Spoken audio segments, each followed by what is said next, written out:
Hello, everyone. Welcome back to FPL Jedi Show. We are back from international break.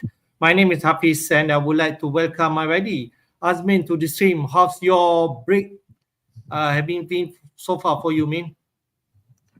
It's all right, a bit hectic due to some domestic challenges, but otherwise, I have to admit I haven't really caught a lot of international football.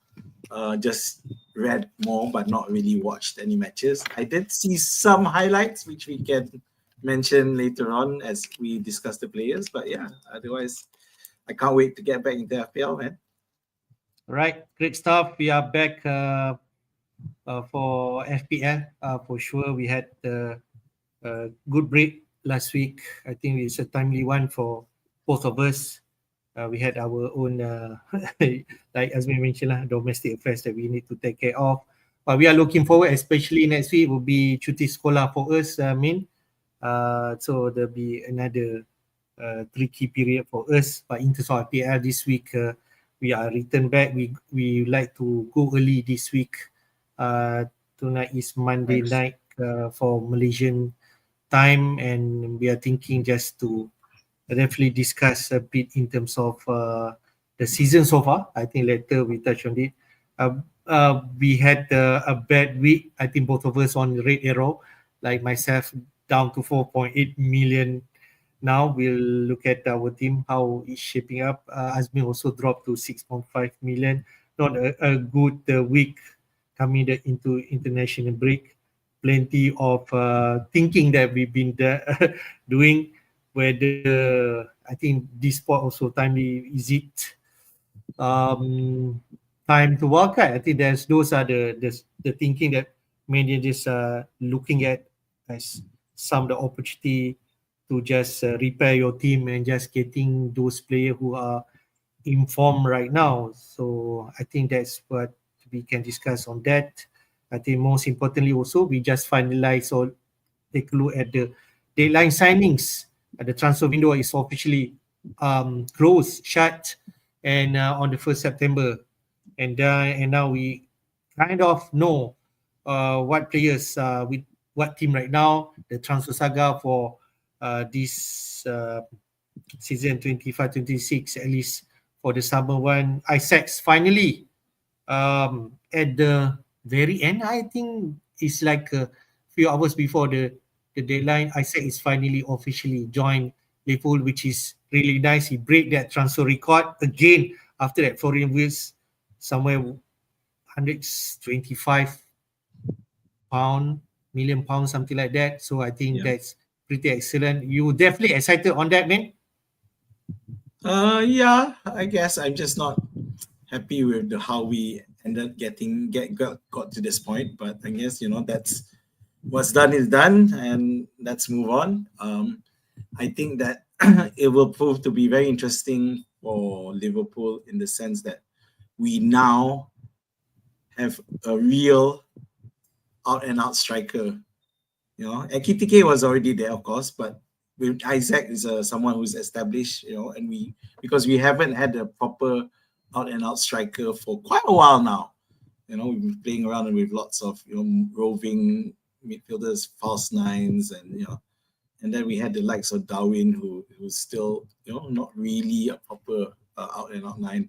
So yeah, looking forward to that, seeing how we adjust our style and play. All right. Since we are in that topic, maybe we just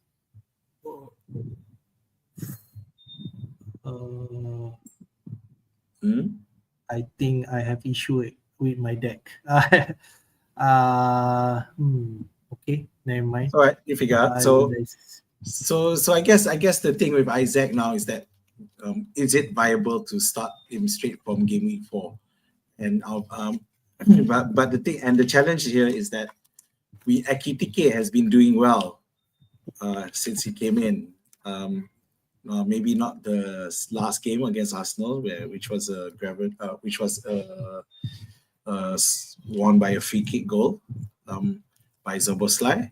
But reality is, Ekitike was never supposed to be the first striker. It was always meant to be Isaac. And the plan was always to get Isaac in and he would be the first striker. the spanner in the works is that Ekitike has come in and he was immediately started while waiting for Isaac, and he did well. So the question now is those with Ekitike, is he going to be benched, or is he going to be shifted to the left and replacing Gakpo, who has been doing all right as well? So, or will they look at changing the formation and play Ekitike as a second striker with Wood still at the back, a bit further back, but playing as a creative midfielder more than a number 10. So that's the question we're going to ask. Now, the thing with Isaac is that he hasn't played a competitive match so far, even in the internationals, and the Sweden coach went on to say that he wasn't ready and they didn't want to risk it, which is good for Liverpool that they didn't want to risk playing him, but it does mean that he's really lacking match fitness. So when will we see Isaac? Well, I would probably think that this weekend he'll come in as a sub. I can't see him starting the match, and maybe game week 6 we might see him start. So for those who with Ekitike, I suggest you don't panic sell, assuming you haven't already sold them when the international started and Isaac's transfer was confirmed. There's no real reason for you to sell just yet. You can play him first and see whether or not what happens, because it's entirely possible that we may see slot experiment. Let's say against Burnley and Liverpool going well, that we see Ekitike move to the side and Isaac coming in maybe as a sub, and then as a bit of a formation experiment. So don't get rid of Ekitike yet, Chan. I'm pretty confident that he will start game week 4, and then you can move on. The question, of course, is for those who are wildcarding this week. What are you gonna do?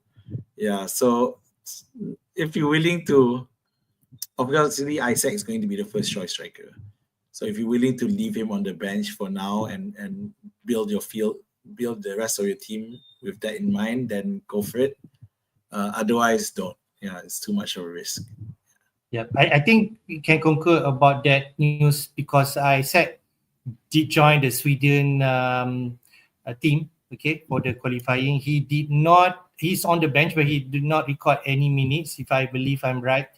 Yeah. So we shall see whether he will play the second match. I think the manager Jonathan Thomason did mention of that. He still he missed a lot of training during during his time at Newcastle, so he's just picking up during this Sweden training camp.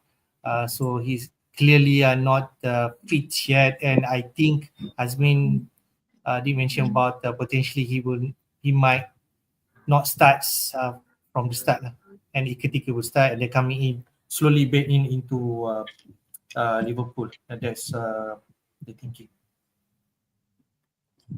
I think I have this slide first. Let's share this. Okay. This is actually how our team perform in game week 3. I scored 32 points. You scored 41 points. The average points was 48. And you can see the difference from my team and your team. You captain Haaland, who performed, and I'm really keen of captaining Wood, but until then it's all downhill after Forest, who expected to win against West Ham, but it turns out the Gary Potter team managed to win 3-0 against Forest at their own ground, and Wood sub out somewhere around 70 plus minutes, who going to scare some of the managers who own Wood right now, including myself. So I think that's the big difference, from your team. You captain Haaland, I captain Wood. Yeah, to be fair, there weren't many successful captainings this week for game week 3. So Haaland, not much, just but at least he did have a return.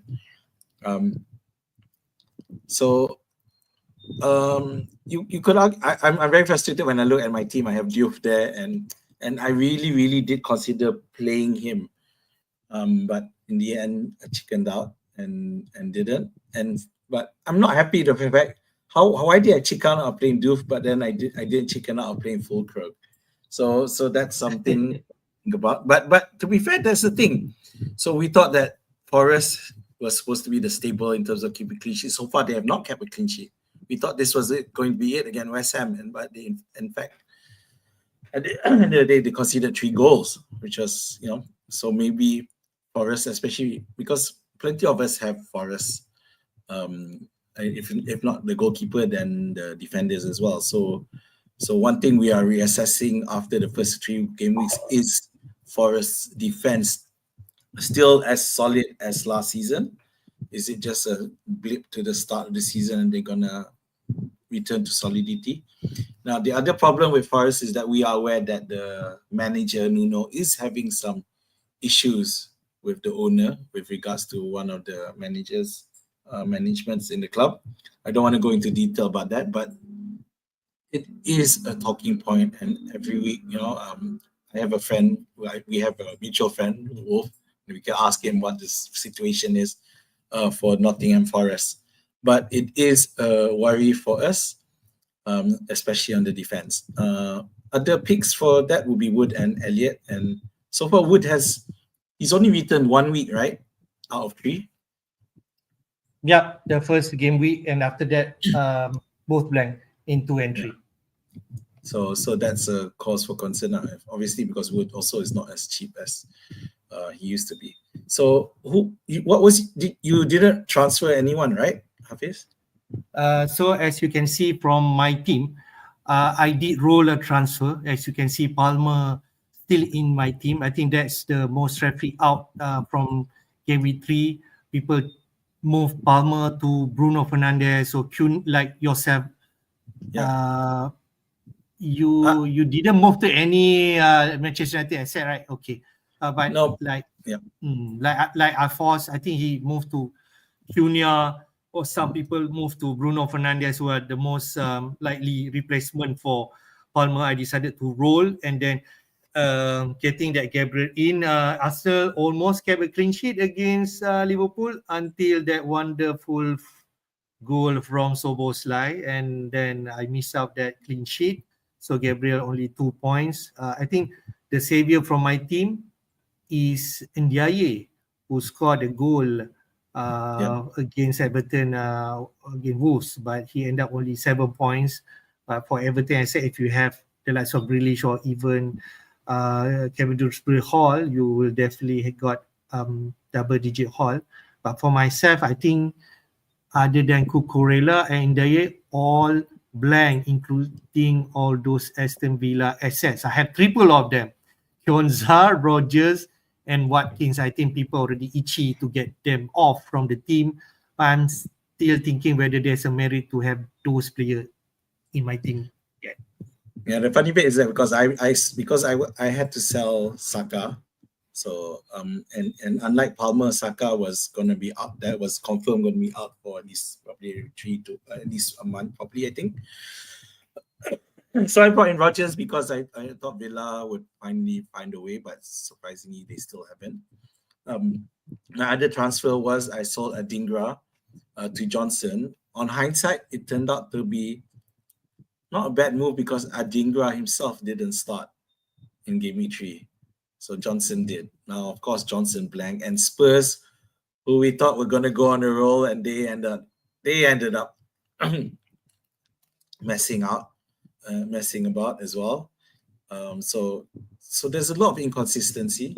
And to top it off, for those of us who Mark Gui, who both of us have, he has now returned to Chelsea, making it almost unlikely that he's going to ever get to start. The whole point of us picking him up previously when in Sunderland, because the idea was he was given the number 90 shirt and that we expected that he would eventually become a regular starter. So having him at a cheap price was going to be a real good bonus. But because he's now returned to Chelsea, it's also almost useless in the squad unless Pedro gets injured, which is not likely. I mean, but the reason he returned was because D-Lab got injured, and it was significant enough that he decided to call Gui back. The other problem with those with Gui is, of course, those of you who have 3 Chelsea players already. Cucurella, Palmer, and Pedro, for example, or Sanchez, Cucurella, and Pedro. So now you have 4, and you can't do any transfers unless you sell Gui. So that is going to be a problem, especially for those who have tight budgets. So who are you going to sell? Gui, who are you going to buy? Whoever you buy is not likely going to be someone who's going to ever have a chance at starting unless you spend more than one transfer. So that's the other problem that you're going to have. So all in all, I just now mentioned about most captains didn't perform, but Bruno Fernandes did perform. Right at the end of the match, he scored the penalty goal, which to my dismay, obviously I wasn't happy, but he did score that, getting 10 points. Yeah. So so those who have Bruno Fernandes, and captain him, most likely you will see a decent rank increase. So, but it's still early days. It's only game week 3, and don't despair. I have gone on record saying I believe rankings still matter regardless, of where we're at. But when I say that, I don't mean you should despair. I just mean that, of course, obviously, when we look at it, we want to go forward and always target a green arrow. So I'm not here 6.5. It's still okay. I don't mind getting a red arrow. I'm gonna hate that if I still get a red arrow. I want a green arrow. So let's do that and just continue to see where we can improve. Whether or not we need to wildcard this week, that's something that we can discuss as well. All right. I'm still having issues with my dad. I'm not sure why it's no problem showing. I can continue. So now the question is, how many of us are wildcarding, and whether or not wildcarding is a good thing. So the pros for wildcard, of course, given that you already know how the first threes happen, all the transfers and all the new transfers are done, the transfer window is closed, so you now get an idea. So, and at the same time, maybe you want to, it's a good chance for you to get rid of those of us who agree that's a problem. Those who have Forest defense and think they're not going to be that well this season anymore, and of course those with Villas, there's quite a good number of normally traditionally reliable FPL assets that have failed to fire so far. Rodgers and Watkins is an easy example. But there's quite a few out there. Eze, of course, because Eze he had to join. He ended up joining another team. So that's something that we would, if you want to get rid of and decide with the right time is to wildcard, then you look at it. So just now we mentioned the transfer window is closed and there's no more transfers, so we can see whether or not we can do wildcard. So that brings us to this slide where we're now talking about deadlines, signings, and there's quite a lot, quite a strong window, at least where the deadline is concerned. And this is some examples. So any particular player for you that, and Isaac he's been talked about to death. So is there any player that you see here, Hafiz, that comes out to you as someone potential, that's someone we can look at for FPL? Yeah. I think from this we already know about Isaac. Newcastle, but I think it's wait and see. He's priced at 10.4. If you're wildcarding right now, I don't think you're gonna get Isaac into that team. Okay, but who else? That Donnarumma move to Man City, I think that will kill Trafford. Moving to Man City, I suppose he's an option, 5 million. But now Ederson already moved to, is it Fenerbahce? And Donnarumma right now will be the number 1 for Pep Guardiola team at 5.5 million. I still think if you're buying 5.5 million premium keeper, you will go Raya and Pickford first before Donnarumma, because he's still someone that unproven despite he's a world-class player. What do you think? Yeah, I guess we were wondering what is going on with Ederson, and now with Donnarumma not being wanted by PSG despite performing like mad, so he's gone to City. So City is a good plus for City. So at the end of the day, it's just about communication with his defense. Definitely a great transfer, provided that City can find their way back into keeping clean sheets with regularity. 5.5 is of course pricey, but that's to be expected when you're playing for a club like City. Anything less than 5, then that's a steal. But yeah, definitely in terms of wildcard. But if you want someone solid, then maybe you should consider Donnarumma. I would think that he's going to go straight into the lineup. If you just want a... Do you think he will go straight to the lineup against the Manchester derby this weekend? Yeah, I don't see why not, you know. Okay. He's not... Right. I mean, he's a keeper, so he's not outfield, so I don't see it to be an issue. Okay.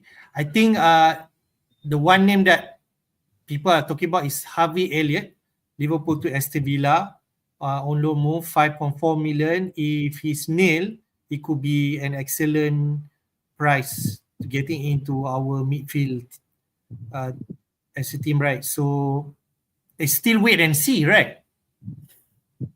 Yeah, but it's still wait and see. But I did look around in terms of forums and seeing where will Harvey Elliott play. So at the moment, it looks like he's going to most likely play on the right. Yeah, so that's a possibility. And I, as a Liverpool fan, I'm really keen to see how Harvey Elliott gets along. If he gets a chance to start regularly, I think he can do really, really well. Yeah. So this loan is actually with a requirement to purchase. So he is effectively a Aston Villa player, because there's a mandatory purchase at the end of the season. So he's effectively joined Villa. So I'm really looking forward to this. But of course, we still have to wait and see in terms of Emery. So if you go into wildcard, especially given that Villa have not been performing well, you have to wait and see what Emery does. Yeah. I think another interesting name, Kole Moini. He's categorized as an attacker forward at Spurs. Maybe he expected to be the number 9 for Spurs, but currently Richarlison and then Solanke could be on the pecking order. But I'm still not sure whether Moini could slot in straight away and being the focal point for Spurs. I think Richarlison is still the person up front. 7.0 million. I think that's what people are talking about also. Yeah, I mean, one of the problems was because of Solanke's injury issues. And a fear injury as well. So Moini comes in.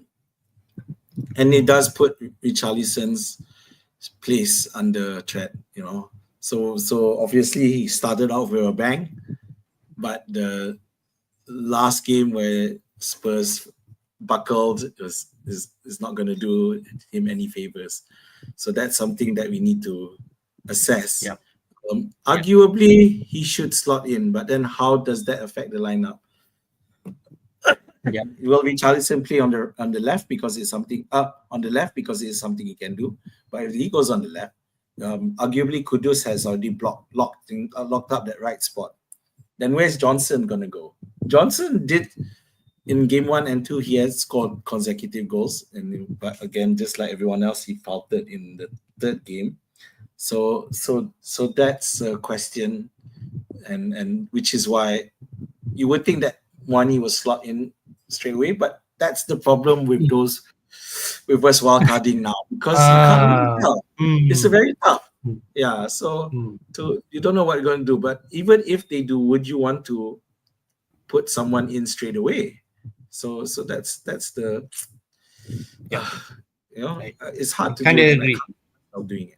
Yeah, I think last point before we move to next topic is Joan Visa, and at the same time Newcastle already signed, is it Walter Made, who's also priced somewhere 7 million upfront. So they are still not sure who's going to start upfront for now. I think Walter Made could be the focal point that people are looking at. Visa could be playing the supporting role. But you might want to go someone who proven, which is Visa right now, if you want to slot in straight away. And Visa at 7.5 million, he will be fighting this price bracket. João Pedro, Mateta, Chris Wood. I think those are easily the three names that people are looking at first before Visa. What do you mean?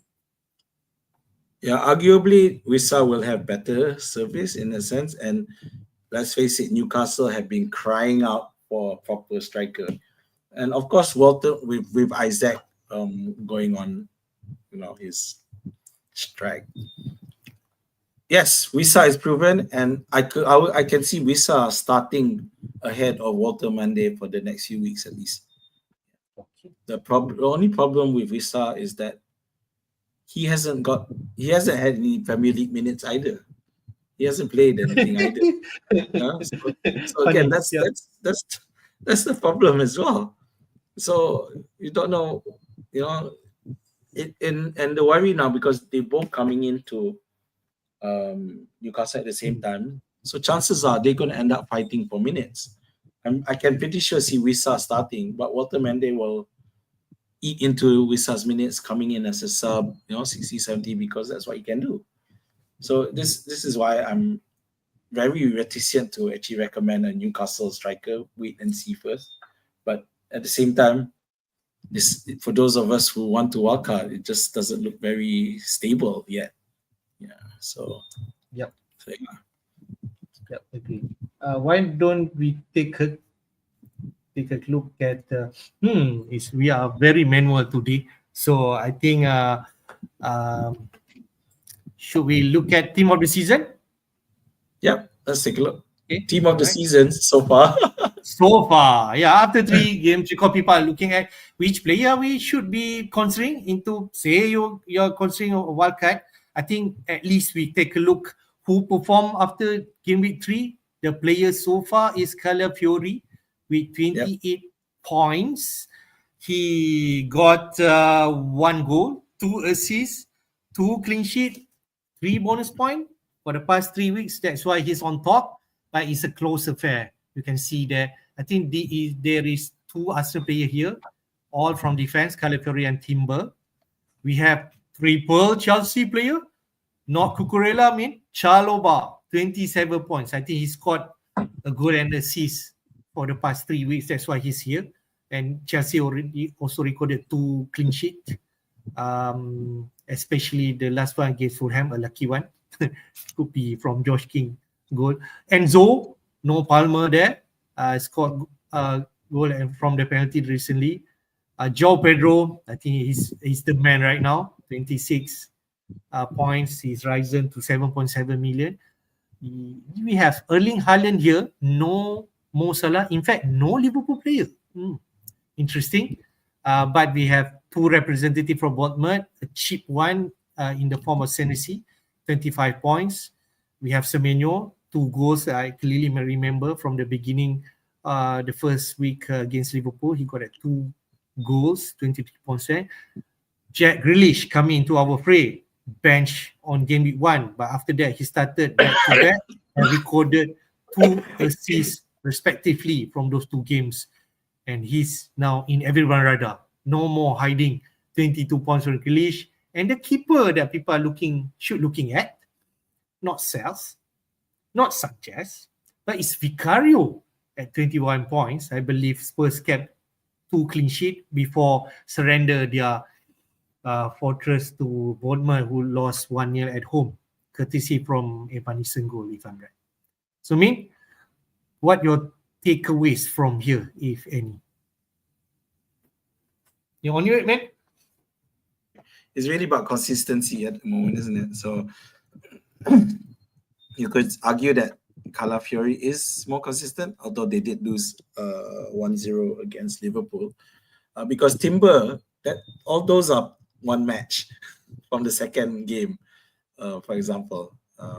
So most of the rest are all 2 games perform, 1 game didn't perform. So you got Pedro, first game didn't perform, next 2 games performed. Semenyo, first 2 games performed, the last game didn't perform. So so Haaland also the one blank and then two perform. So, but consider perform lah. Yeah, so that's the thing. So we can't really see any real consistency because arguably the team with who has people who perform 3 consecutive matches in a row is the Liverpool defense. But not really. It's more just in terms of wins. So Liverpool recorded wins, but no proper fantasy point central. So this is the challenge here. So when I look at these players, I'm looking at Grealish, to be honest, and at 6.6, 6.7, something like that. Yep, 6.6. Yeah, because we all know how he was when he was with Aston Villa and how he was just stifled with City, just not able to do as well, at least in FPL points wise. Now he's in Everton, where arguably there's a dearth or lack of real creative threat, and there's Grealish there to provide it, and he's doing quite well. So definitely Grealish is someone to look at. The other person I want to point out, it's not obvious. Semenyo, of course, we know, but Enzo Fernandez. So we know Enzo Fernandez. First game Chelsea blank 0-0, but in the second and third game, Enzo Fernandez has scored 1 and assisted 1 in 2 consecutive matches. Obviously, one was a penalty. So in Palmer's absence, he takes penalties. But more importantly, even though he's arguably a box-to-box midfielder, he does play an important role in attack. And because the defensive midfielder is Caicedo. I like him. I think he's at 6.6, about the same price as Grealish. And definitely someone to consider for future, because I think he is the captain for Chelsea at the moment, when Reece James isn't playing, right? I'm not sure about that. But Reece James doesn't, I actually, at the start of the season, I actually thought of, should I risk Reece James? But then, nah. And luckily, I didn't go for that one. Yeah, because his starting status is always doubtful. So Enzo Fernandez, 6.6, looks like value pricing. But Pedro has come up as the striker to have. Definitely over Haaland, because there Pedro's like few million, much more cheaper than Haaland. The other question with Haaland is, of course, is Haaland going to be the Haaland from 2 seasons ago? Because we know that last season it was actually possible there were teams who could survive without Haaland for quite a while when you didn't encounter much issue. So that's the question where we need to answer with this new Pep Guardiola City. Yep. You had Haaland from the beginning, right? Yep, I had my Salah and Haaland play safe draft. So I think you will know the feeling, because Haaland scored 2 goals, then he blank, and then he scored a goal. He's in this team of season. Do you feel that people need to have Haaland and Salah at the very beginning now? Because I think these are the players that we can say the premium, but most likely will be the captain option. You can go either of them, and they can continue to deliver the attacking returns, right? I think I just want to hear from you in terms of at least Haaland, the feeling for the past 3 weeks we have. Do you feel that everyone should have? I don't think it's a must-have at this point in time. It's definitely a safe play because we know Haaland is capable, but the pricing makes it a bit tough to get a balanced team. I'm just looking at his matchups. So he plays United, Arsenal, Burnley, Brentford, and Everton. Arguably, Arsenal is the one tough match there in the next 5.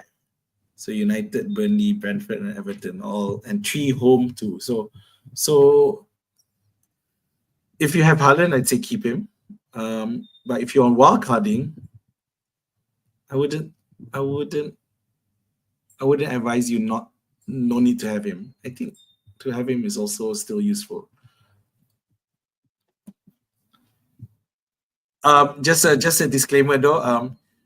yesterday he got hit by a bus door on the way to an international. He's fine. He's fine. He blamed it on Odegaard, yeah, he's all right. Yeah, so he shouldn't be a problem. I think he's playing tonight or tomorrow night. But yeah, it won't hurt him. It won't hurt him, right? well, if it knows that it disrupts his balance, then definitely we'll see. Okay, all right. I think we can delve in terms of and just take a look. We had the fixture outlook from Lego Money. I think we just want to share in terms of the fixture upcoming. I think it will be a busy one. The international break almost over for the first one. Then there will be another 2 international break, but we'll play 4 weeks. The first one, game week 1 until 3. Then we take a break. Then we play 4 weeks before we take a second international break, and then another 4 weeks before the third one for this year. I think from here you can see the top teams, Liverpool, Arsenal, Man City, Chelsea, Newcastle, who gonna involve the Champions League, not excluding Villa, Forest, and to an extent Crystal Palace, who are also involved in the European competition in the mode of Europa League and also Conference League. You can see the team like Liverpool, Arsenal, City, Chelsea, Newcastle, they will play Champions League. But the sandwich somewhere there in game week 5 and 6, the Carabao Cup round 3. But I think there's potentially rotation will happen. They play that game week 4, then Champions League, then game week 5, Carabao Cup, game week 6, then back to Champions League before game week 7, and then international break.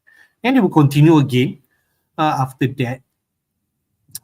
Game week 8 until 11 also will be Champions League and sandwich with Carabao Cup round 4 if our team qualify. I mean, Liverpool play Southampton. I also see who's the rest. Arsenal play Port Vale, City plays Huddersfield, Chelsea play Lincoln. So I don't know, there'll be some surprise result there. Maybe they are out from the Carabao Cup, but we assume they will advance to the next one. And you can see there'll be back-to-back, no free midweek for the top tier team. Maybe we comment on that first, main. Is this something that we should be wary or nothing to worry and just play the players that we are going to bring in? If they say Liverpool, wary about what? Sorry, rotation. Rotation, yeah. So the thing with just now you mentioned the Carabao Cup. There are 2 matches that are between Premier League teams. One is Brentford versus Aston Villa, and the other one is Wolves versus Everton. Now, in theory, they did win the match, the game week, the second round, but arguably, like a team like Villa, they are struggling at the moment. So this is another match they will try to get the players to perform well and do well, so they can decide how they're gonna form up. And Wolves versus Everton. Wolves is another team that they're right at the bottom of the Premier League standings at the moment. They're on 0. And we kind of thought this would happen, but we didn't expect that Wolves would be the one holding up the bottom with total 0 points. So that those teams are the concern in terms of rotation. Villa, well, I don't know whether Watkins, maybe not Watkins, but even Rodgers, you could see him get some airtime in the Carabao Cup. So that definitely is a concern. For the Champions League matches, yeah, there's nothing really you can do. So last year we saw this. Last year was the first time with the new format. So this year is going to be more of the same. So definitely we're going to see some rotation because some of the teams are going to be really strong. For example, like Newcastle, they're going to play Barcelona in the first match. So Newcastle are in the Champions League for a reason. They're not going to just bend over. They're gonna fight it out.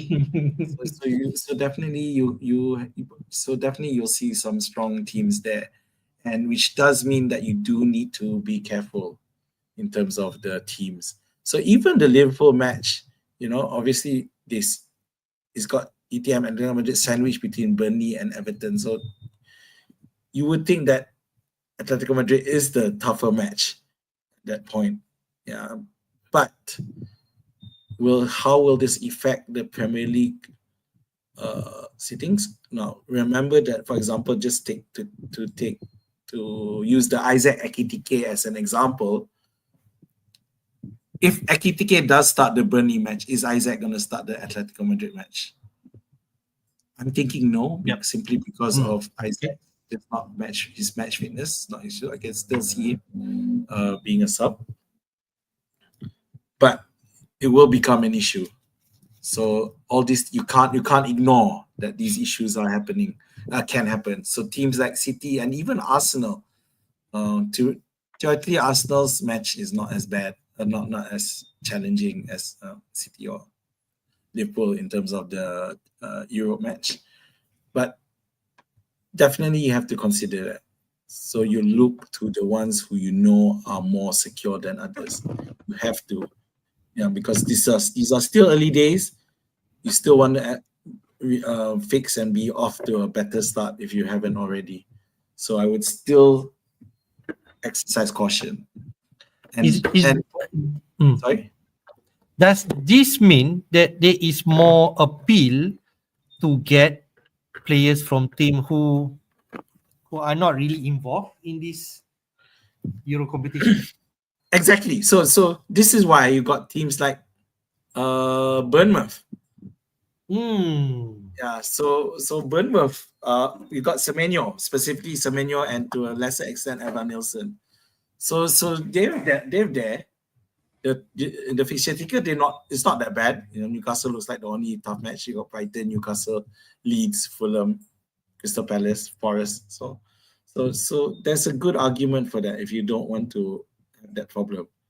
Of course, you have United there, but also if you want to, because this is something, especially those of us who are on Wildcard, will need to consider. But if you remember from last season, there's so many teams in Europe. So there's a lot more teams in Europe this season. Just because the way it is. Is it like 9 or 8, right?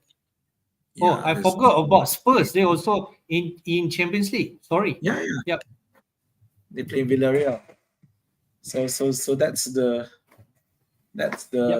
challenge. But we navigated it quite well last season. So if you do, just pay attention, and I don't think you're gonna run into problem. Just go for the safer ones. Yeah, in arguably the more Premier League proven ones as well. Okay. Great stuff, man. The most talking points for this week is people are wildcarding. So maybe we just take a look some of the wildcard draft. And to be frank, man, after that Gameweek 3, when all my players blank, there's somewhere inside my inner body did tell me that maybe Hafiz you require wildcard, and I believe there's a lot of managers who are already activated wildcard and get that price jump. I think that's the most important thing, right? And try to increase your team value and so on. But myself, I haven't did it. I'm still open to it, but there's possibility. I think the most important thing is on the Palmer news later this weekend to see whether Maresca will mention whether Palmer fit or not, and that will dictate how my team will be. But if let's say you're interested in wildcard, I think let's just show the one example wildcard draft with Salah and Haaland in the team. This team is from FPL Banger. I believe them and Siva, they are high flying right now. On the content creator league somewhere there. We are not inside there, but those they are like number 1 and 2. They're really high flying. I'm not sure what their rank is. So they're thinking this kind of wildcard could propel them even further up into the rank. So we just see here they're thinking about getting Salah and Haaland. Take opportunity, get those two premium inside there and fill in with the cheapest but performing like Semenyo. I think in midfield, maybe Sa is already out right now, if I believe. So they might think about maybe other option like Kudus could be inside there. Grealish, right? But they have Paqueta at 5.9 million. Whoever thought West Ham really bad perform in 2 weeks and then they jump from that game against Forest and people are already thinking about Paqueta on set pieces, on penalty kick. I think that's the most important thing why Paqueta is in this conversation. At the back, they go cheap in Petrovic, Bournemouth. You could go Senesi as a defender, but there's Petrovic, Anderson, also DC Monster, Lacroix also. They go for Tosin 4.5. They want to find Gem, and I believe if Cole will out for a long time, Fofana are still not in Maresca mind, maybe Tosin continue and there'll be 4.5 million Gem there that you can take advantage of. Up front, Mateta and Pedro, no Wood, no Watkins, no Gyökeres because Haaland will be the main man up front, and he has Senesi at the bench. Dewsbury Hall 5.0 enabler from Everton. Goodmanson 4.0. You could go any 4.0 Burnley players, but they go for Leeds. And Dubravka is our gift from God 4.0 keeper who playing for Burnley. Should we think about this Salah and Haaland team? Because you are among those managers who have them both right now.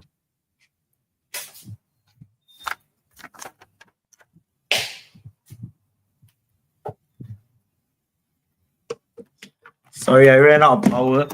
Hang on. Okay. I left my power. Okay, all right.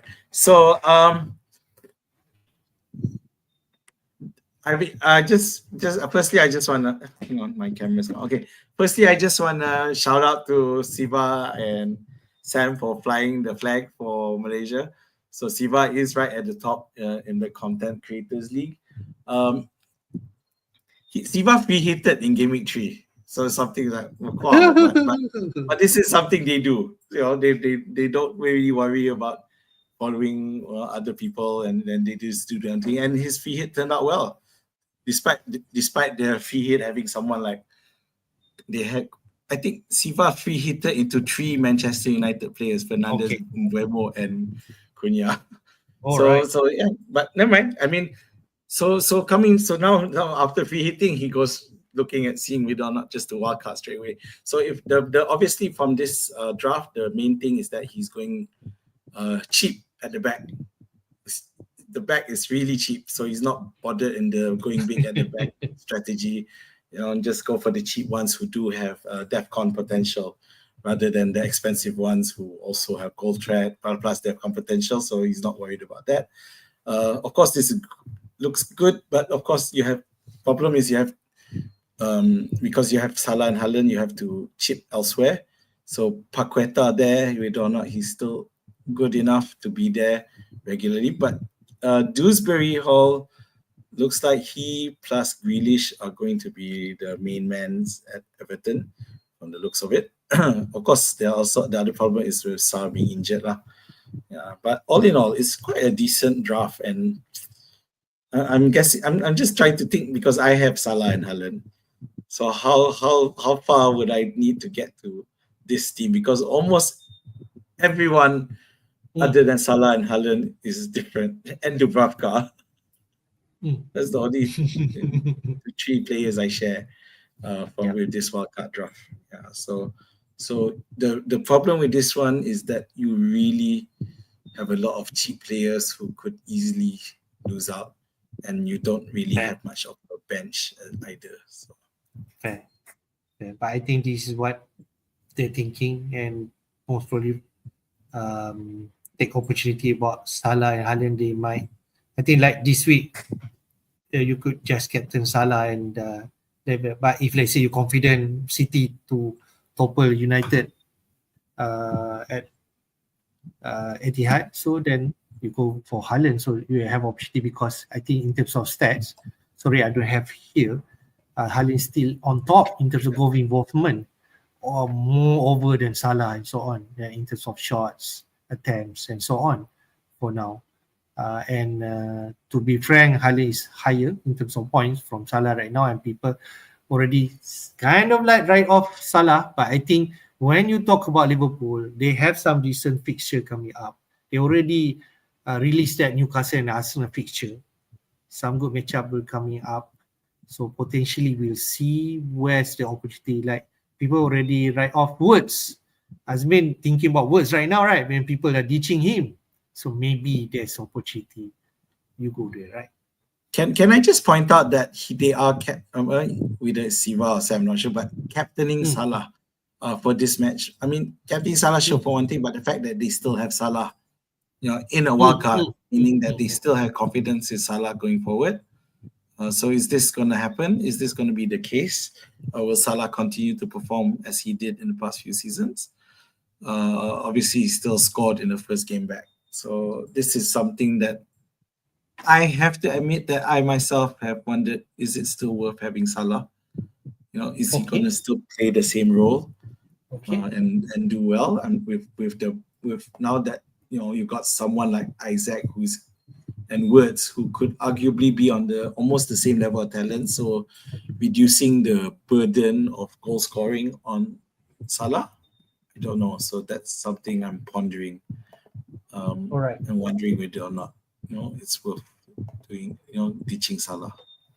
Can we just take a look at this? I think this could be a normal wildcard with no Haaland, because you want to just distribute your money. This is from FPL Harry. FPL Harry is definitely someone who are really good at playing FPL and really famous in terms of FPL community. This is his draft wildcard if he's playing this week. So in goal, Sanchez, and defense they go quite big. Gabriel, Munoz, and Van Dijk. I think Van Dijk has already recorded 3 DEFCON points so far. There are only 4 players who has achieved that. If I may read out, only 4 players has 6 DC points, means that for the past 3 game week, back to back, they have DC points. Senesi, Lacroix, Van der Berg, and Tarkowski. And Van Dijk slightly lower with 2 returns DC points, because I think he blanked in the first game week against Bournemouth. So then Gabriel, Munoz, and Van Dijk, and this is excellent entry point getting Crystal Palace, because they're playing Sunderland this week. Munoz, Salah in midfield, Semenyo. I think everyone going to get Semenyo this week in whichever form. If let's say you wildcard, if I also wildcarding, I think he will be the number one, or after that Salah. Kudus and Paqueta. Interesting, Paqueta. João Pedro, Mateta, and Gyökeres, really spicy up front. I think I like those combo. Still spectacle whether Arsenal are great up front, but Gyökeres has produced 2 goals against Leeds. Can they produce against Forest? Am I stupid if let's say I still have Watkins over Gyökeres because he blanked 3 games coming to this? I'm not sure. Maybe I have some sentimental value about Watkins, but Gyökeres is here. Dubravka, Drewsbury Hall, Senesi, and Van der Ven Chippies on the bench. So I kind of like this. You go a bit secure because you don't want to move players up at the back. You just keep it. This you can trust and trusted. Don't keep and change, but you just move the player up front in terms of the midfield and forward. What do you think? Yeah, so because with no Haaland, enables him to go big at the back. with Gabriel Munoz, Van Dijk, who are all proven FPL good high scoring defenders. And of course, Senesi and Van der Ven, who have shown their mettle in terms of the DEFCON points so far. So definitely looks good. I particularly like, I do like this team over Salah, or the Salah plus Haaland draft, specifically because it enables us to get Arsenal attacking player in. I have mentioned about how I think Arsenal's attack is going to will be much better. And of course, Eze has now come into the picture. I do feel that they did miss Saka after he got injured. So that is, I feel that's but I do think that Eze is going to step up. I keep mentioning Zubimendi, so I'm going to say again, he is going to really help gel that Arsenal midfield and make it easier. Now, Gyökeres, we all know that he's now, especially now Saka's out, he's definitely the penalty taker. And definitely, honestly, at this point in time, Gyökeres looks better over Watkins, Hafiz. Hate to say that, but it might be true. But yeah, I noticed the first draft also still has Mateta in it, the Salah plus Haaland.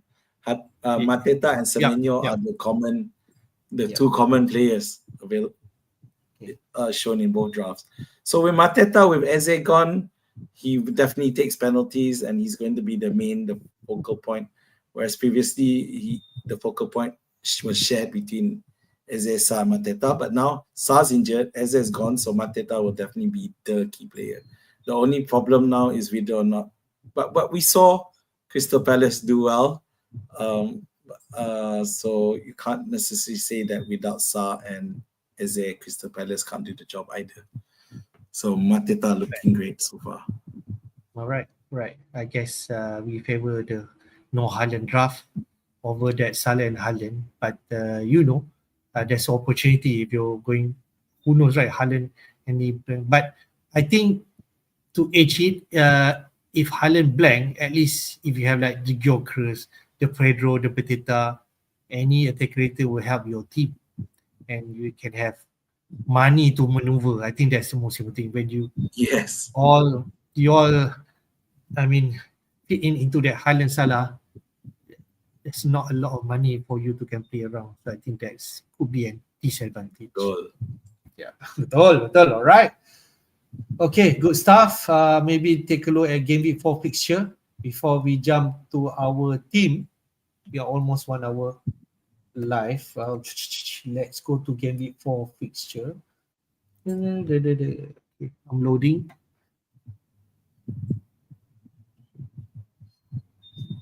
All right.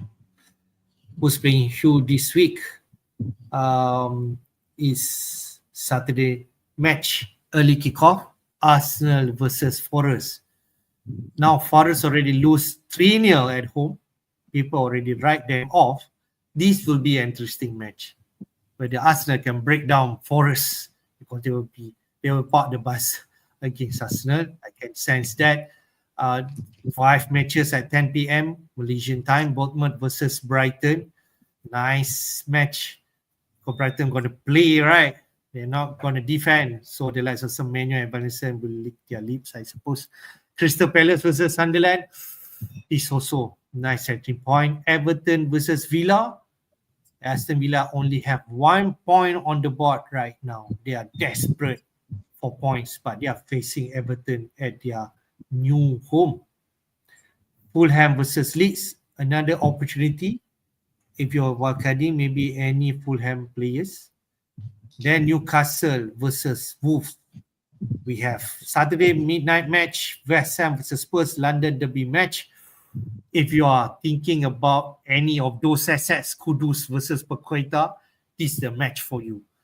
And then, late night game, Brentford Chelsea, another London derby.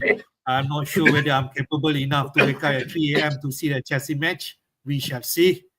And then on Sunday, we have Burnley versus Liverpool. And then we close Gameweek 4 with Manchester derby, City versus United. Min, any potential match that we should target?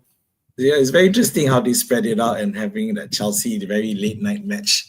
But I think because they didn't want to have because Brentford technically is almost in London as well. So West Ham, Spurs, Brentford, Chelsea. Arguably West Ham Spurs is the more on fire derby, London derby to worry about for security concerns.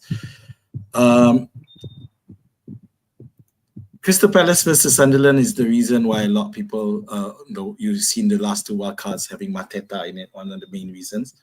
But I do think Sunderland are a bit made of sterner stuff, so you shouldn't easily assume that they're going to bend down. Arsenal versus Forest. I don't know how this match is. It could turn out to be ball fest, but sure, Arsenal doesn't have Saka, but this will be the first match where Eze will most likely start. I can't see him not starting. Yeah, so he will play. He did play. He has played. And for example, even in the Community Shield, he played as well. So he wasn't one of those who down tools. He continued to play. And now he's with Arsenal. So that should be interesting match. It is the early match though. So other than that, you got 5 matches going on Saturday night, second round. And it's hard to pick out something. I want to see what Everton Villa are doing.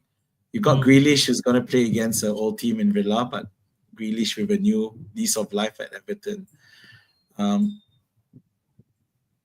If Aston Villa were to lose this one, people might start look at Emery and wondering, is he still there?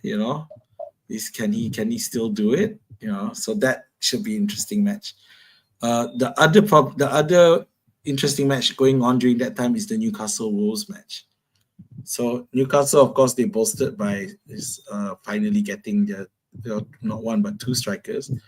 Wolves have also reinforced as well, but the problem with Wolves are they are at the bottom of the table.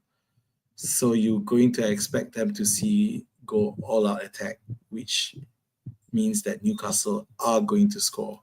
So if you do have any Newcastle assets, you probably want to keep them, but which Newcastle asset to have, it could be anyone, to be honest. Then, of course, there's Burnley-Liverpool. Theoretically, that's the most easiest match in terms of you expect Liverpool to win over that one. But remember the first Burnley match that they played at home, they did win 1-0. Against Sunderland, right? Yeah, but it wasn't 3-0, sorry. But yeah, it was against Sunderland. So that's probably why people who still have Salah not willing to let go of him. Okay. All right, Min, talk about captaincy pick.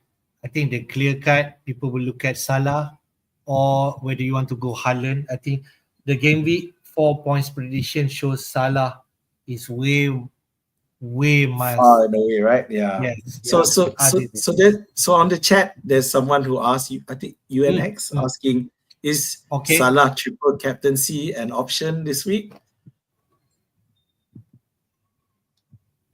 I'm not confident, to be honest, because at the end of the day, Salah hasn't really found his rhythm yet. Yeah, or rather Liverpool as a whole. Yeah, so I'm not quite keen on using a triple captaincy just yet. You want a captain, fine, but triple captaincy I feel is wasted when there could be more better matches in the horizon. And of course, they are playing away. So I would say hold off on the triple captaincy. I think maybe one you mentioned, spot on, away. And then maybe if you want to put it that Salah just returned from international duties, so maybe penat playing with Egypt. I suppose you can put that into context. But they are. Do you foresee that Salah? I think Salah will always play 90 minutes, right? But do you foresee potentially Salah rested somewhere?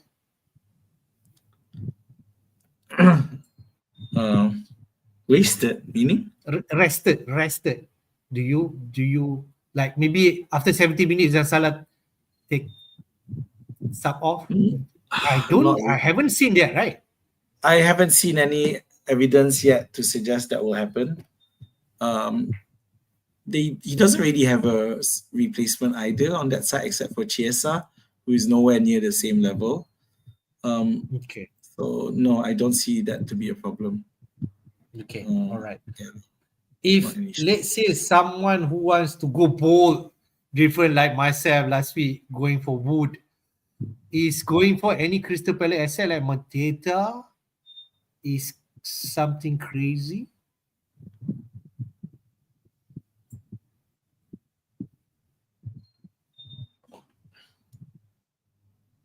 The problem is, again, because Palace service disruption, they've lost Azmin in the week before, Okay. and now they've lost Sa.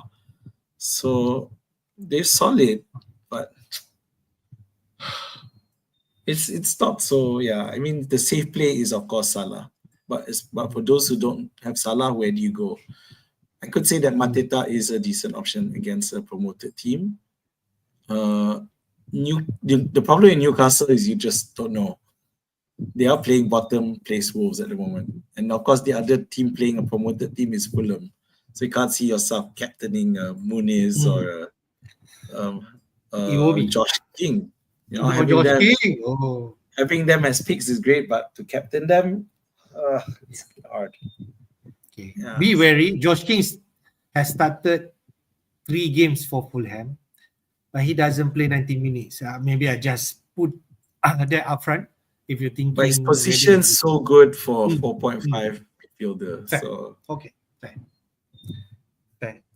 maybe just a shout out to Haaland against Manchester United. Yeah. I don't know if that's something that people might want to risk it and captain. It is the last match. Yeah. I think so. In terms God. In terms of points prediction, Football Hub member Sarah they mentioned Salah number 1, then Haaland number 2 against United. And potentially Haaland could also deliver, but only on paper that United.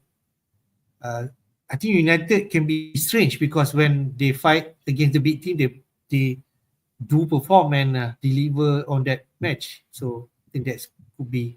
Yeah, I'm just looking at Haaland's record among 5 matches against United. He has hauled twice. A hat-trick and 2 assists in one match, and 2 goals and 1 assist in another. But the last game against Manchester United, he blanked totally. So that's something to think about. Fair. All right. Good stuff. Before we go to our team, it's always good to just take a look at fixture ticker, right? See which team to target. This is for the next 6. The Leeds on top. I'm not sure whether we are going there, but they are on top in terms of ticker. Then Spurs. They're playing West Ham this week. Then Brighton, Wolves, Leeds. At least the next 4 looks fine. I think then Villa and Everton are still fine, I suppose. If you can find the right players for Spurs, maybe Kudus number 1, or you can go any player in defense. All right. The third one's Wolves. Trent Larson struck into my mind, but I'm not sure whether he fits coming back from the international break. But they do have some excellent fixture. They play 3 promoter side, man, in the next 6. Leeds United, Sunderland, and Burnley. And if you can find the right Wolves asset, maybe it will be fine. Then Villa, hate to say this, they are on 4th best, so-called. They are playing Sunderland in Gameweek 5, then Burnley in Gameweek 7, okay, before facing Spurs and City. Liverpool is in there, like we mentioned. Burnley, Everton, Crystal Palace, Chelsea, United, and Brentford. I don't think Liverpool has any issue to face any of those sides. Bournemouth, this could be the one that people are looking at. Brighton, Newcastle, Leeds, Fulham, Crystal Palace, and Forest. And then if you're thinking about Paqueta, West Ham at number 7, is it, on the ticker? Spurs, Crystal Palace, Everton. Only Arsenal is the strong side here in the next 6. At the bottom, Manchester United face City, Chelsea, Liverpool in the next 6. Burnley, Liverpool, City, Forest. I don't think people will go there.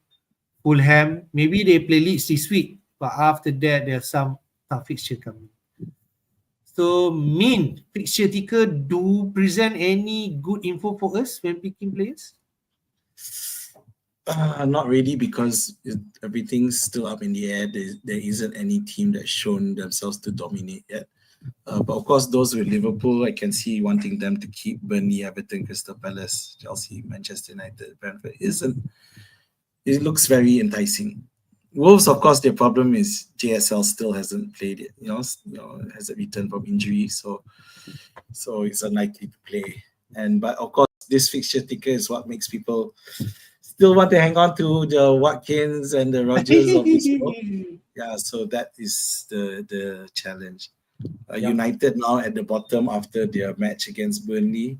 So obviously those with Fernandes will probably still keep, assuming you're not wildcarding. There's definitely a lot of very attractive fixtures up there, but which player to pick to exploit it, that's going to be a huge problem. You would expect Salah to finally come back and do well. So if none of those top 5 are giving you any confidence in terms of the attack, and let's face it, there isn't any. There's Kudus, of course, who is doing well, but he's not doing spectacularly. He's just doing enough. So you would have to go down the list. The next best, and which is why he's in everyone's wildcard drafts, is Semenyo. 6. Bournemouth are 6 in that fixture ticker, and definitely looks very attractive. We only Newcastle, the really hard one. So, and Semenyo now, he looks like he's taking a more and more of that goal scoring threat issue. So yeah, Semenyo looks like it. Yeah. I guess if one of players that I'm looking at, I think both might play. Villa said I have 3 players, but whether they are worthy to keep, I think but at least they have some good fixtures still there. You want to go Spurs, if you're gonna go any Spurs, I think in midfield you go for Kudus, I think in terms of safety minutes. They signed which teams from RB Leipzig, right? Siemens, right? So it's someone to watch whether he could slot in and then play that number 10 role. Yeah. But you won't go there because you're still uncertain in terms of space. I mean, the problem is then you have Richarlison, isn't he, is he gonna be able, or is he just gonna end up like previous seasons where he starts off and then ends up getting replaced and falls out of form anyway? I just want to touch on Arsenal. They play Forest, City, and Newcastle, and there's a suggestion that you move this fixture away first, then you jump into Gameweek 7 where they start to play West Ham, Fulham, Crystal Palace. Definitely valid because arguably Arsenal have the hardest next 3 matches. It does look like the hardest compared to anyone else on this fixture ticker. So you can, if Burnley are there, Liverpool, City, and Forest, but that we're not worried about them for attacking returns. So maybe there's agreement. You go for Watkins first and Wildcard, and after that 6, you jump to Gyökeres if you want. Yeah. It's back to our judgment in terms of those players, what we feel. But if they say you're tired of Watkins, then you jump straight away to Gyökeres also. It's still fine. Playing at home against Forest, you just never know. Forest continue their woeful display, and you can get. And against City, anything can happen. So, all right. That's fixture ticker. Let's jump to our team. My team first. I have no money in the bank. Thankfully, I have 2 free transfer because I resist to move Palmer away. So far, in goals, it's going to be a difficult one. I think I'm going to play Sales away to Arsenal instead of Dubravka at home against Liverpool because I do feel that Liverpool asset will perform this week. Okay? If let's say Arsenal wins against Forest, Sales could make some saves. Okay, hopefully that's what happened to him last week. Anyway, in defense, Van der Ven, Gabriel, and Cucurella play in there. Salah, Kudus. I'm not sure about Palmer. Say Palmer fit, then Palmer there. Rogers, Watkins, and Wood.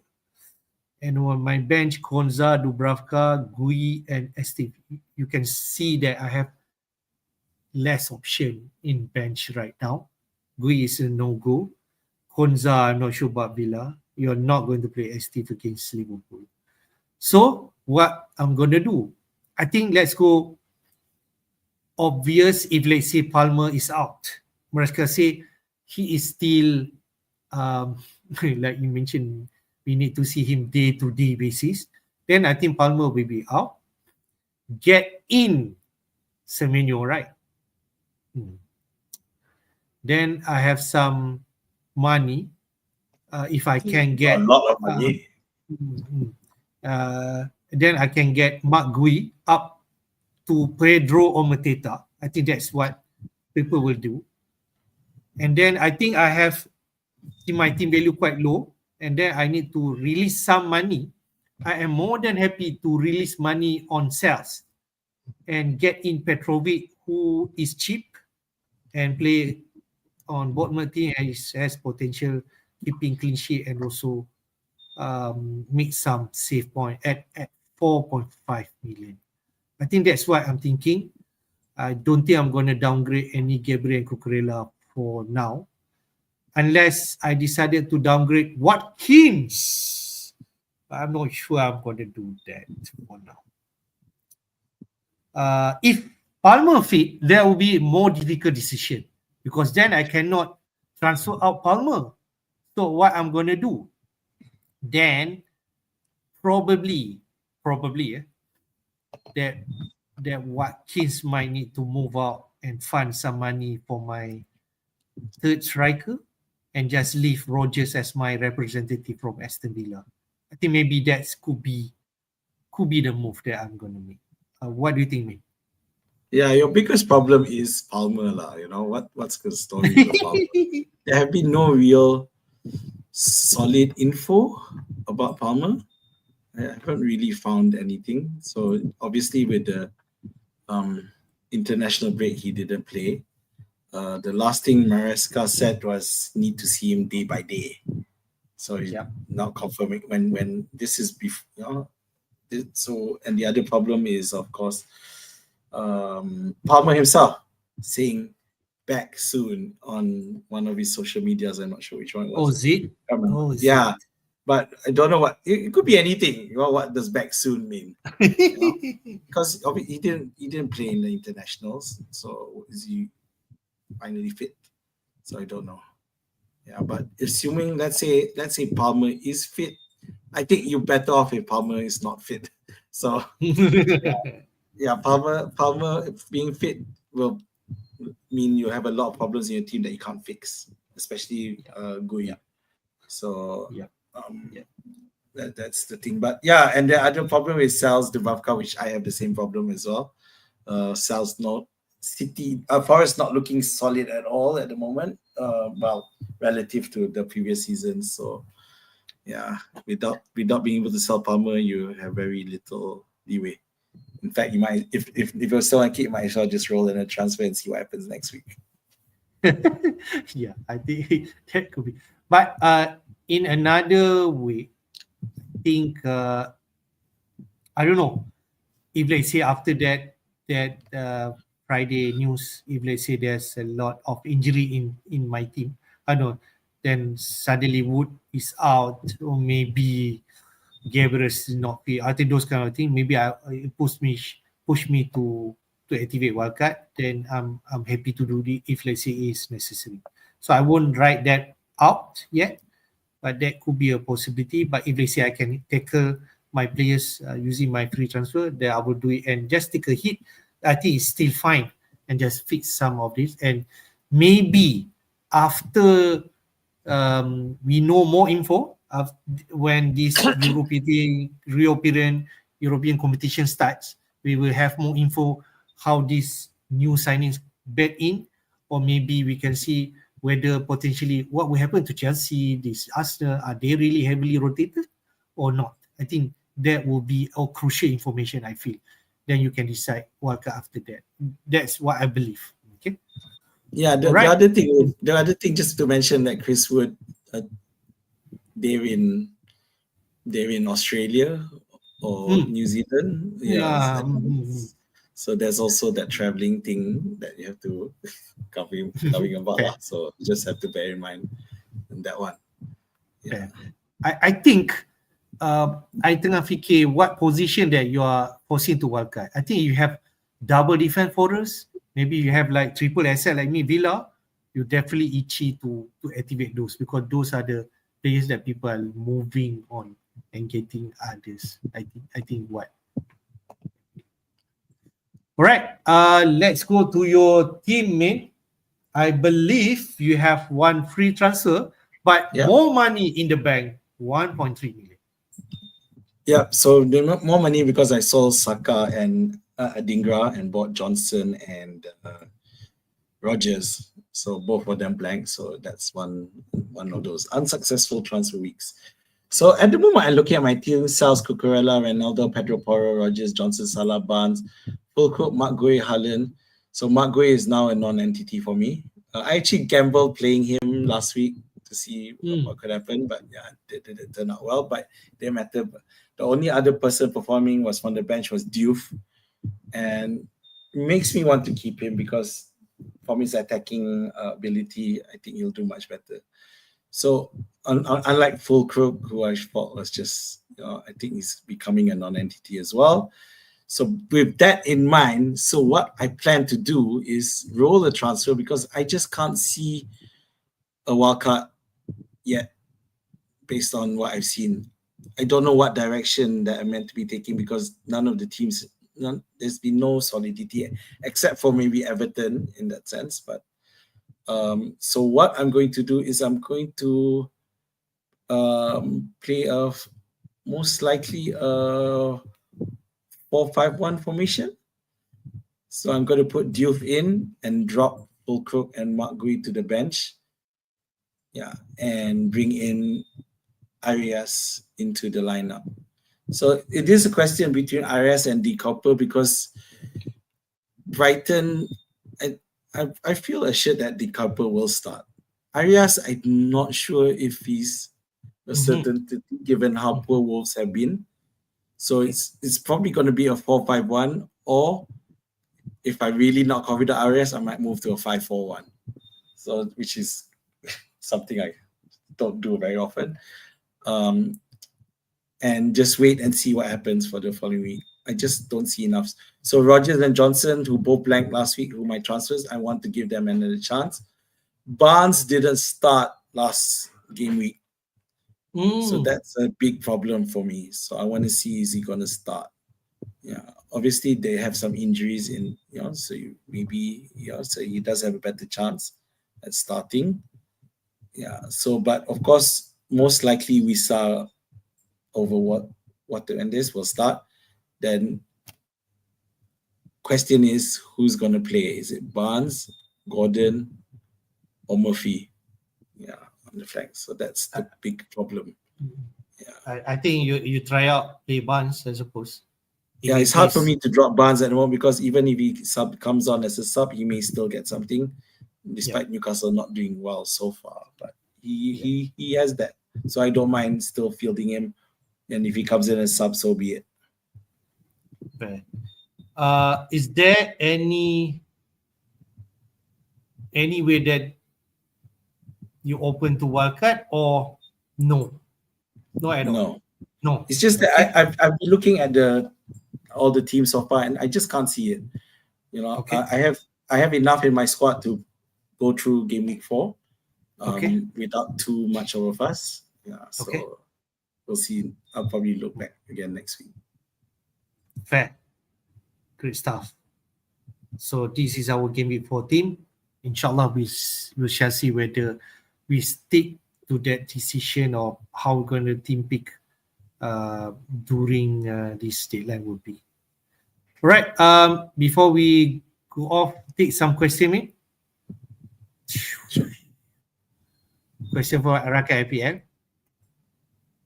Question time. Oh, I have new toy here.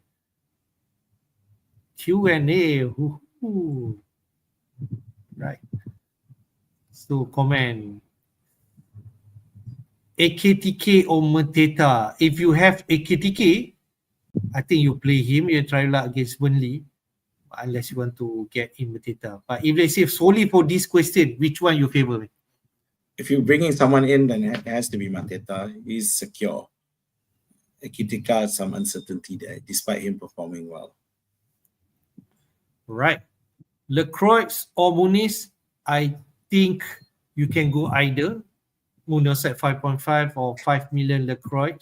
Lacroix is DC monster right now, but Munoz has attacking potential. But if they say money not an issue, maybe you go Munoz, right? I would go Munoz, that's right. This one interesting. Senesi or Andesa didn't really do quite homework in terms of which one better, but both are at 4.5 million. I'd probably go Anderson. I know I've underestimated Bournemouth's defense so far, but I still prefer Anderson because under Silva, defensively, Fulham is more better. All right. So are we saying, if they say we're thinking about which team is better, are we saying Fulham is a better side than Bournemouth? Better defensively than Bournemouth, I would say. Okay. All right. Fair. Another interesting question, both at 5.0 million, Vicario or Henderson? I know you have sore spot for Henderson. Well, you've answered the question, Henderson. Okay. I don't like the fact that Spurs conceded 3 goals against West Ham, who we all thought was a dud. No. They lose to Bournemouth 1-0. West Ham was Forest. Sorry. Yeah. So sorry, I take that back. So yeah, Vicario. I would still want Henderson. I know this is good. This is like early signing from Crystal Palace, Jeremy Pino. I'm not sure about him yet. It could be a great one, but really cannot pick him that. And don't forget, he's still coming into the league. But not this week, but definitely one to look at. Right. Long term, who will be removed from Liverpool 11 for Isaac? Min, this is the right question for you. Do you have any idea? Honestly, I think it's going to be Ekitike. Yeah. Ekitike has accepted that, by the way. There was an interview where they asked, and he said, well, that's normal for, big, team like Liverpool contesting. So you have going to have competition. So it makes sense. So I think, because I just think Gakpo is much better on that left flank than Ekitike would be if you were going to. Because most models think that Ekitike will just move in because he has been doing well so far. He'll just move to the left to accommodate Isaac, and Gakpo is the one who gets kicked out. I don't think that will happen. Mateta or Gyökeres if money not an issue? I think Gyökeres because Arsenal a better side than Palace. Yes, Gyökeres. Right. Eze straight to play against Forest? I think so. They might not have players. He will start. Confirm. I can confirm that. He'll start. Because Azmin kan boleh WhatsApp Arteta straight away to us line up. So that's why. Yeah. All right. Last but not least, prediction for City against United. Ooh, I love this question. You first. I think City gonna win this because they play at home, but we can see funny side from Pep Guardiola, so I'm not sure. But I'm gonna stick to my scoreline. I think City gonna win this by 2-1. I think there's gonna be quite a few goals in this one, and which is why I'm happy to have Haaland. I might not captain him, but I'm happy to have him. So what's your prediction scoreline?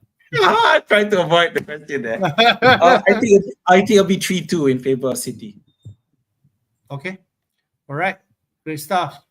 Thank you everyone for joining our live stream for Gameweek 4. do hit the like button and subscribe to our FPL Jedi YouTube channel and click on that notification bell button and you will receive that notification whenever we are live. Your last word, man. You'll have to wait because internationals are still going on, so be careful. And of course, there'll be the tweet, especially on Twitter, people tracking traveling players. And an easy example is Chris Wood, traveling from the far end of the world. So you have to just look around for that. And team news is going to be very important this round. Good luck. Right. Thank you again for us. Thank you for watching. Stay tuned and see you again in the next live stream. Until then, take care. Bye bye, everyone.